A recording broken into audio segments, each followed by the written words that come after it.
Welcome to NextGen web channel. In this video we are going to look at how JavaScript is executed and also going to discuss about execution context, call stack and few other concepts as well. Basically this is core JavaScript series. In upcoming videos we are also going to look at few other JavaScript core concepts like functions, objects, asynchronous programming and all other stuff. Okay, so please subscribe this channel and share with your friends so that it will very helpful for our web development community. Okay, so let's get started. Hope you hear that everything in JavaScript runs inside execution context. So what it is and where it is located? Yes, your JavaScript code is executed in browser JavaScript engine and it creates special environment to handle the execution of this JavaScript code. This environment is called execution context. It created while execute your JavaScript code, and it has two phases: memory creation phases and execution phases, a few more other stuff as well. So let's write some program to explain this concept. Okay, so let's say variable n is equal to 2.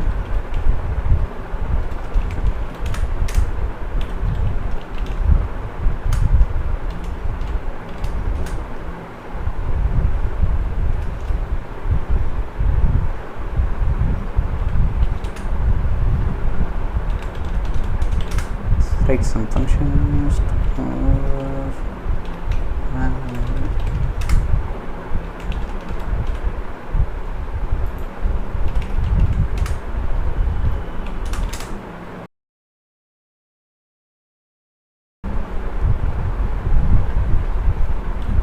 let's change this variable value.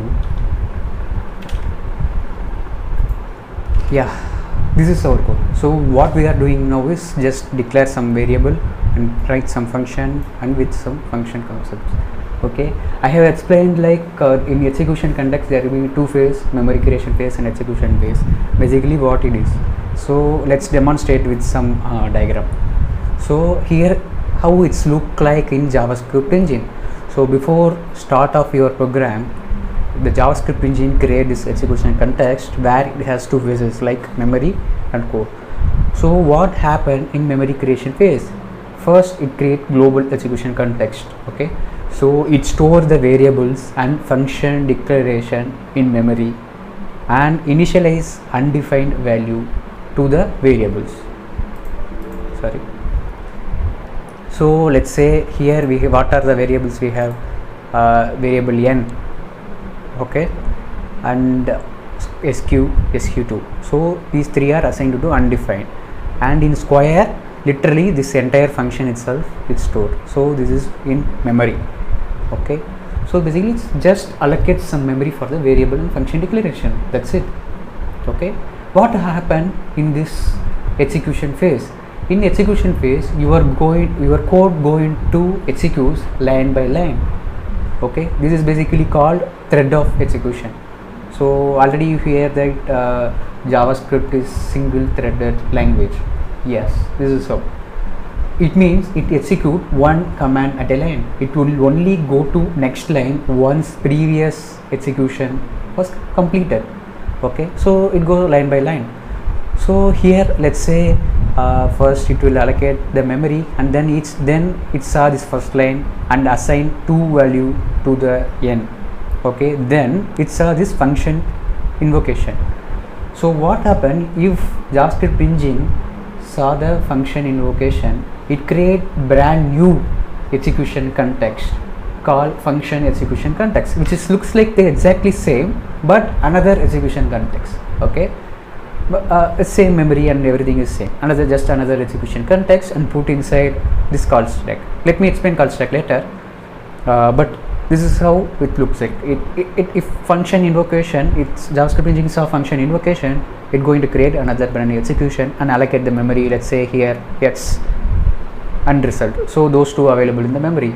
And what happened when it code executes? It allocate the value x assigned it to 2 and 2 into 2 4 and result it returned as 4, and then it assigned it to the square variable. Okay, then value of the sq will be 4. Then what happened? once this function execution context is created, it removed from the stack.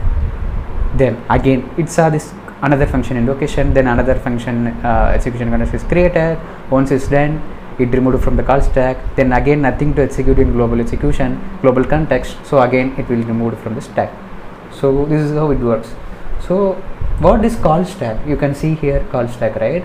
So what is this call stack? So there is a way of JavaScript engine to keep track of this code, okay? So that there will be multiple execution context will be handled in a way last in first out. So it helps to manage this whole set of execution context, so nothing else, okay?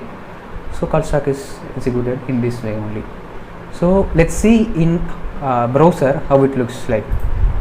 So let's run this program.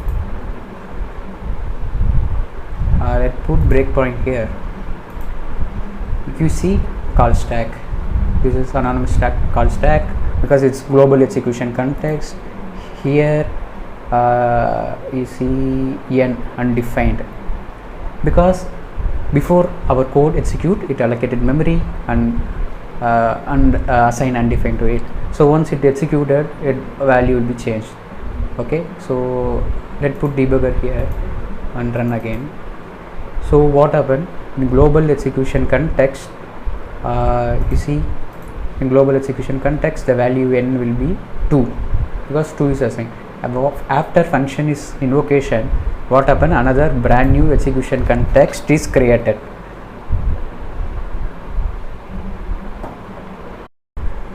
Okay, another brand new execution context is created and it assigned the value 2. And what is the value of the result? 2 into 2, 4. So it will be returned to sysqueue and assign the value. So here I can see skew will be assigned undefined, right? So what happens? It runs, this function execution context is removed, okay? And you see here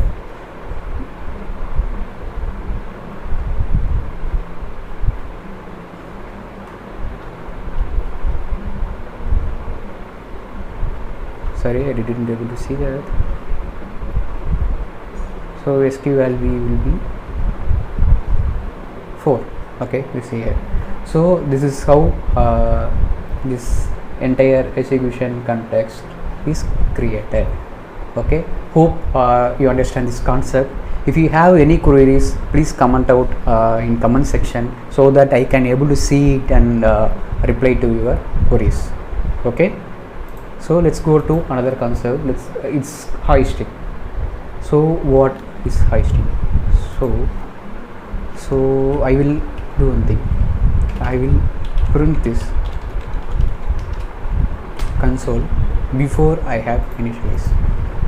So can you tell what happened? What I am doing right now is I have using this n variable before I have initialized it with value. So what happened if I print there? If you get any error, no, it will return, it will print undefined here.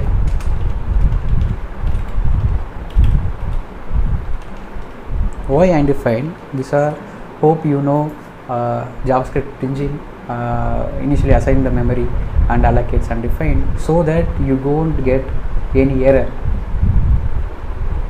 So this process is called hoisting. So what hoisting is? It's a process where JavaScript engine appears to move the declaration of functions or variables to the top of their scope. It means prior to execution of the code it happens, so that you can access variables before invocation, before initialization.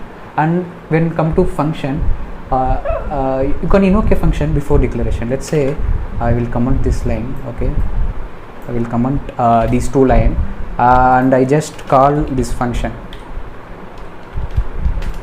Let's see n, okay? So what happened? It will work. You won't get any error. It will work because due to hoisting, you can able to invoke a function before declaration. Okay, but please note that this is only applicable to this anonymous function. not for arrow function. Arrow function is different. Okay, so this is how hoisting works. So what happen if I change this where to let?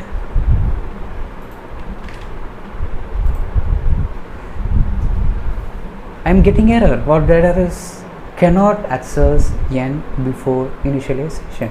Why? Let's see. If I run the debugger, you can see n is not allocated in the global memory.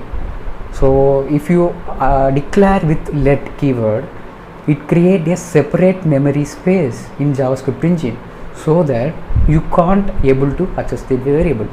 So then you say like let is not hoisted. No, let is hoisted. Let and const are hoisted only, but it's not initialized with default value, so that you are getting reference error. So if you declare a variable with let and const, it can't store in a memory, it allocated in a different memory space.